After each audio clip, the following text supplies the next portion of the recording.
याबु नुंगाई हल्लू हाइबा MLA ma'am थागिबा ma'am दो look up त थमिने बजि नत्रा look up थमिन suspend तौर थमिन नत्रो लोकअप थमिन नत्रो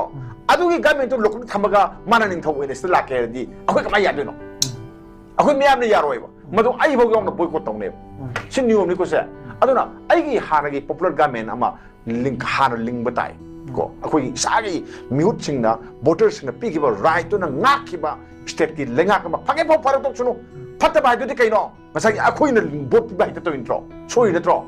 हुरान बाबा सिम सो ओहेले खलसे बको हुरान बदु कनान ओहेन बनो हायतारे अखोय वोटर मयाम ओहेन बने बको अफबा बो ओहेले तना अखोय कनान हापनो अखोय न हापने बा मसागी अफबा दुदि अखोय न खनबदि हाइते नत्रा अखोय मसु मोमेन ख संग पोरपा अगेनो साना साबा पोतु तेन वाने न पाइरगदि अदुम अखोय सीदोंत्रो सी नत्रो अदुना वारसु वाना हदक किसिमदि मतलब जो तेजल एको काना गवर्नमेंट पॉपुलर गवर्नमेंट अमा लेजरसनु अदुगा मथंगदगी अखोय वोट पिबा हाइबा मतम ओए को वोट पिबा बु हाइत्रबा को मिनाय दम ओइरे अखोय मिनाय दम ओइने को लुपा संगा द अखोय पंगबंग मबा को नंग अदम सही मंगा अदम पंगे नुई मरु मैम मसानी नत्रा अदगी नंगी नय मै थागिबा याय अमा तोगिबा याय को सि खंगदबनी अदुना अखोय मणिपुर द वालिसे कैनो हाय कांदा लुसिंगबा लेते को लुसिंगबा मतिक साबा लुसिंगबा लेते तोइने को मतिक साबा लुसिंगबा लेते दे के दोरे अखोय इकोनॉमी जिक लोरे दना तोरे दनो जे कांगलुक इरांग थोए नत्रा कांगलुक इरांग सिना मरम ओर कांदा अखोय स्टेट की इकोनॉमी सि तोरे जे नत्रा अखोय क्वाइदगी कम थेंगना लायरबा करम लायरबा इंडिया की स्टेट पुनमक्तगी अखोयना क्वाइदगी ओइन लायरबा ओयेबको डेवलपमेंट्स नि येजेबको अखोयना सोरांदा साउथ ईस्ट एशिया की गेटवे नि न साउथ नत्रा साउथ नत्रो हेदा ट्रांस एशियन हाईवे हाइरमे नत्रो हुजिंग मिजोराम दो होंग फिम ले नत्रा ट्रेन नि बोर्डर बु सेमबगी अयाबा पिरे नत्रा सिमगी दोरे नत्रा सर्वे लोइरे नत्रा अदो अखोयना करी चाहोनी साइदा हा नोइ मरु सारग लेदो नत्रो नोइ मरु सारग लेदो नत्रो सिंगाले बाक चार ले उदो नत्रो सिनी अखोई इकोनॉमी प्रा लोइरिसे सि अखोई हौल दब याति अदुना प्राइम मिनिस्टर गुम ला कांदा अखोई अवाबसे मतम चपगी होइना कोहन ब याना ब लंबी अमसे अखोई हायौगदबने को कमाय तोर अखोई सि केतलोइ फगदगे ओ थारि म्याम जि यों दुका थोंग द हांगदे नत्रा अदगी देन मसागी दुकान फम मयाम से अखोई कयाम योलगे हंगदेबको खुलांगांग कौरब्रो हंगरिने नत्रा पोट अमखक योलब्रा हंगरिने सिगी फिल्म द लेरिनेबको असे कैनो हाकादा सि यों एंटरप्रेन्योर मयाम लेरमी लेबा मयाम दो लोइ लुखरे नत्रा अरे खतन मपान फबदुना सेनखरे अरी क्या से कोई आउथोंग लगरे अखोई मणिपुरी सिंग अखोई हिस्ट्री अमद खंगनद्रे अखोई नोयब से कोई अमद खंगनदे से हुजि यूनिवर्सिटी तमिबो कांगु जु खंगोय मणिपुर रिकॉग्नाइज्ड ट्राइब ने कयानो अनरिकॉग्नाइज्ड ने कयानो करी करी लोन ngangi करम करम डिस्ट्रिक्ट कना लेगे से कनाम खंगोय अदुनि नसागी दो लोई लेंगमई सु लइबोरे ना हाय दो के कोई देथेन की इमासिम सिसु अखोई की मणिपुर की अपुन बपुर को याम चाउन मतेंग लौबा और लौरिबा मफम मने कई सेल द थमिबा इमासिम सिगी को हायोता से याम द सेक्शन द दरकार ले खंग ब दरकार ले कोरी हंदा इन लाइनिंग फोम मबने नो मणिपुर मदै दे अखोई जाति पुनमकी निंथौ गया पार्लियामेंट निंथौ कुमुद्रागा तरुक की ममिंग हो गयो लमना कराय कराय करम करम जाति लेरमी करी दौई कमाई दौई लोइने यावबा अदुगुंबगी पुवारी दो इमा सिंगी मरक द कैथेल मरक द लाउबीरबा खंगन बीरबा ताहन बीरबा अदोइदि है मसिगी हाउ पीसे काय जनो चलो है हायर रोय ट्राइबल इमा सिंग द ट्राइबल इक्सन जिंग द इसे सिंग द मसिगी नुवाई दौले इसम संग द हाइजेबा को इमा सिंग ना नत्र इसे सिंग ना मसुगुंबा मयाम सिदगी ने बंगसी कोइ नागा गै कोइ लाथोंगरमिस मचा मचा दी होइबा सुगुंबा मचा मचा मचा मचा मचा मचा मचा मयाम सिदगी पुमसनगरगने बा कोइदा लाथोंगर पुनबगी मचा को तो ngasi di really appreciate sigi sinbi bukangu baroina pilangdon higi team noina sumaina ahu jaga ke yenga awana tarwa mayam i relation tama newly built up se sine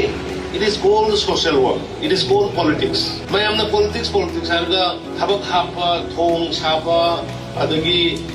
lambi siamba adom da sakrino tasenga politician amoy gergadi ngasi gi mirol amli tungi mirol dum ka wak to leadership hoy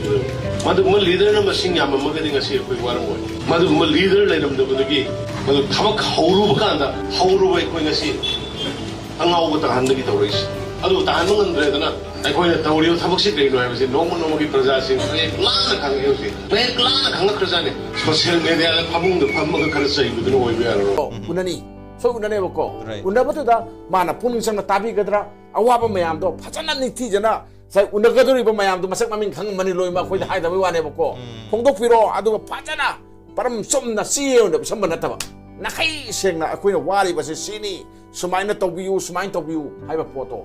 aduda lakbiyo na ako'y haninge ba ko aduna then immediately kasi undi una ba phabani ado then wagi kanon so hai congress kangu na so hai prime minister si hui political kangu amagi manipur laiba politician mayam sing sigi group amaga atong so una matam pira magadi ar so una si ati sita su la ga su una phang ka dong lai no ma ka dong lai no hai pot su lai ba ko adu su yam nuai ta pot amani aduna mana kangla da la ga ure yung khar tamba susampur da salaga peace ground da salaga ure yung tamba aduga basan khara piram badu nataba ko reality ground reality se kari orige se phajana khangna gi damukta civil society organization sing unaga damne ko then adaki di state sigi lusing ma unaga damne ko kisu no mai dai mo kan kai de ko unara kan da o smai to na india government ta khoi thamoi chokna lei boye da khoi da nuai ta ma ma phau jaw le aina na khoi salam dri si sum de ga do adu khong na gi masak me ma madu ai madu ma mongon da phangna na khale ko karang na honorable prime minister modi ji la ko gi crowd ubiramani miyam do ubiramani prime minister modi ji na soshanpur da ngangam ba speech tabirabra Neinabiyu soshanpur da honorable prime minister gi mamang da honorable governor na Ngangkhiba point Neinabiyu Neinabiyu laila shohib singh TV discussion da yawi singh prasad mit mai panghan na honori singh kum Neinabiyu local self government na piram bi emphasis mapan dagi border land na lakbo singa akhoi lam leiba yaroi akhoi lam na tobu yaroi na hai dikba leader achoba leader ani na yes ngan na lakbo thenga lakbo it is immaterial naga ko ki hana giba 1992 to 98 ni sahi manga taruk sangna mili singa mga sahum hena sigi bani karma prime minister laki ke ngasigi media na du di hangbro naga ko ki matam du da Milisi mga sahum siwa matam da hong na tam ba matam kanam sang na matam da karamba prime minister laki ke karamba home minister laki ke sahi mga taruk da kuki ga paite ga mi sahum ga yakai hana ba matam da karamba prime minister laki ke karamba home minister laga leki ke home minister ahing ahum state minister ni mit kun mi taruk ni nisle taurai ba thawang mayam outcome mayam yenga da mani koi gidi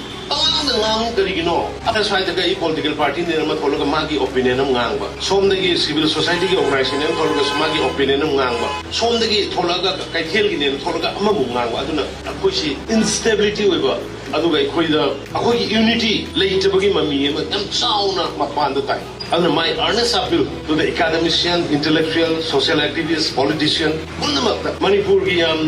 aruba tanjani na akoi wa ngang gi hai ngang ba ya da ba tamoi tabakta sangdaba matam boy ngangbodu lona koi khanaraga laibaki oiba ponina koi phaminnerga khanaraga thabak tordum koi di suppose aiga bolemina ba kahog doni padu tv discussion da korga aibu phana ngang ma ngodre adagi akoi bjp dagi ticket piramona tanaba mi ticket phangdu mi du thokraga bjp phana ngang ma ngodre adagi congress ticket tanara ma congress ki tanthoko mi du congress phana ngang ma ngodre adun tv discussion sa adu gumba bot kahog da gumba ticket phangog da gumba frustration na yaw kai loina kaura ka tawram na tv discussion ko ta ba